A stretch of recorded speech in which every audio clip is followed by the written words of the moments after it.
जय श्री कृष्ण।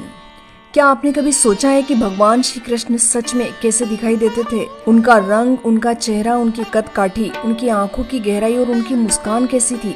और अगर कोई आपको ये कहे कि इन सब का पहला सटीक वर्णन किया था अभिमन्यु की पत्नी उत्तरा ने, तो इस जन्माष्टमी आप सुनिए वो कहानी जिसके बारे में बहुत कम ही लोग जानते हैं। एक ऐसी कहानी जिसमें रहस्य भी छुपा है और रोमांच भी।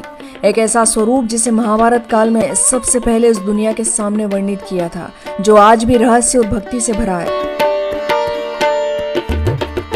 आधी रात का वो समय काल जब भाद्रपद कृष्ण अष्टमी तिथि व रोहिणी नक्षत्र एक साथ थे और इसी क्षण मथुरा के कारागार में देवकी और वासुदेव के यहाँ जन्म हुआ भगवान श्री कृष्ण का, जो विष्णु के 8वें अवतार थे।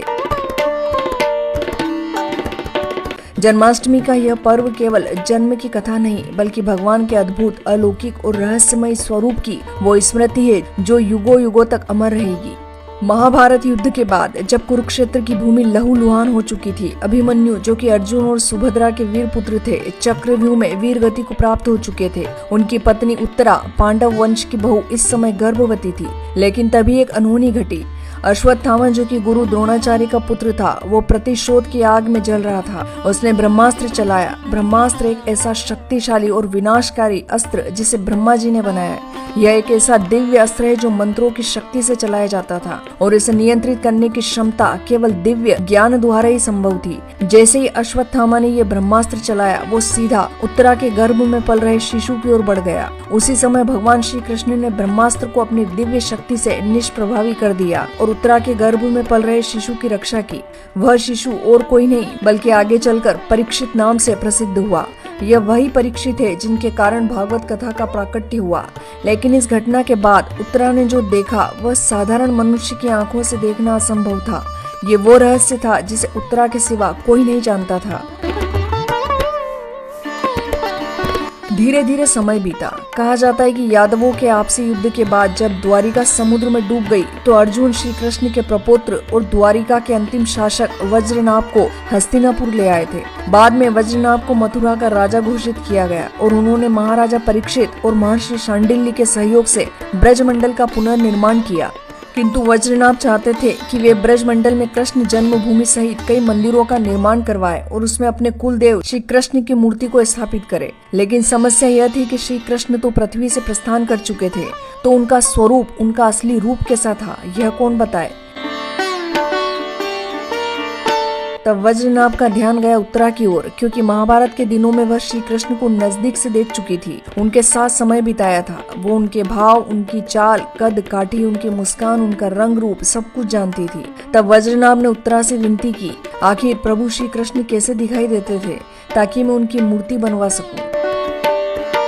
उत्तरा, जिनके मन के भीतर तक भगवान श्री कृष्ण की छवि बसी हुई थी, वो उस दिन को भी कभी नहीं भुला पाई जब भगवान श्री कृष्ण ने अश्वत्थामा द्वारा छोड़े गए ब्रह्मास्त्र को रोका था। उत्तरा ने आंखें बंद की और वज्रनाभ को बताया कि ऐसा रूप जो देवों में भी दुर्लभ है। रंग मेघ शाम था, जैसे सावन का काला बादल। आंखें कमल की पंखुड़ियों सी लंबी और भावपूर्ण। मुस्कान में मोहकता और करुणा का संगम। सिर पर मोर पंख का मुकुट, कानों में मकराकृति कुंडल, पीतांबर धारण किए और कमर पर सुंदर रेशमी पटुका, हाथ में मुरली और होठों पर ऐसी मुस्कान जैसे हर स्वर में प्रेम बह रहा हो।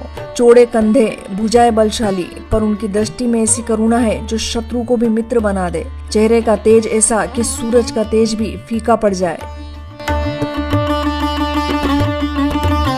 उत्तरा ने श्री कृष्ण का जैसा रूप वर्णन किया, उस आधार पर वज्रनाभ ने 3 मूर्तियां बनाई, मदन मोहन जी, गोपीनाथ जी और गोविंद देव जी।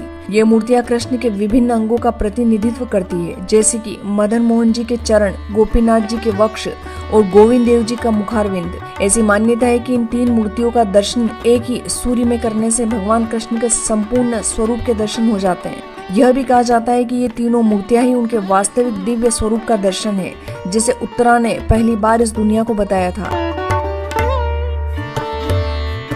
तो इस जन्माष्टमी पर जब आप भगवान श्री कृष्ण की बाल लीलाओं को याद करें, तो उत्तरा के इस दिव्य दर्शन को भी याद रखें, क्योंकि श्री कृष्ण केवल यशोदा के लाला नहीं, वे अपने भक्तों के जीवन रक्षक भी हैं। वे वहां आते हैं जहां भक्ति और आस्था खतरे में हो, और जब आते हैं तो अपने अद्भुत और रहस्यमय स्वरूप से समूचे संसार को मंत्र मुग्ध कर देते हैं। आशा करती हूँ आपको ये वीडियो पसंद आई होगी। यदि आपको ये वीडियो पसंद आई तो प्लीज़ इसे लाइक, शेयर व कमेंट अवश्य करें। साथ ही इस सब्सक्राइब करना ना भूलें। आप सभी को कृष्ण जन्माष्टमी पर्व की हार्दिक बधाई एवं शुभकामनाएं। जय श्री कृष्ण।